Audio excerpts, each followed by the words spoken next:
एक्झामच्या अगोदर एवढा मोठा सिलेबस बघून टेन्शन येते, एवढ्या सगळ्या सिलेबसला कव्हर कसा करायचा याचा विचार करताय तर don't you worry.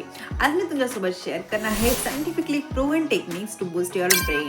Technique number 1, chunking method. Syllabus आहे ह्याला छोट्या छोट्या पार्ट्स मध्ये डिवाइड करायला, like chapter, topic, sub topic. बघा किती इझी होते. तर technique number 2, visualisation. Biological process, pharmaceutical reaction किंवा हिस्ट्रीचे डेट्स हे सगळे व्हिज्युअलायझेशन करायचा प्रयत्न करा, कारण व्हिज्युअलायझेशन मेमरी हे पॉवरफुल असते. Technique number 3, teach to remember. जे काही तुम्ही शिकता येते सगळं तुम्ही तुमच्या फ्रेंड्सला एक्सप्लेन करा किंवा स्वतःला मिररमध्ये एक्सप्लेन करा. Because if you can't explain it simply, you can't understand it well enough. Technique number 4, funny tricks.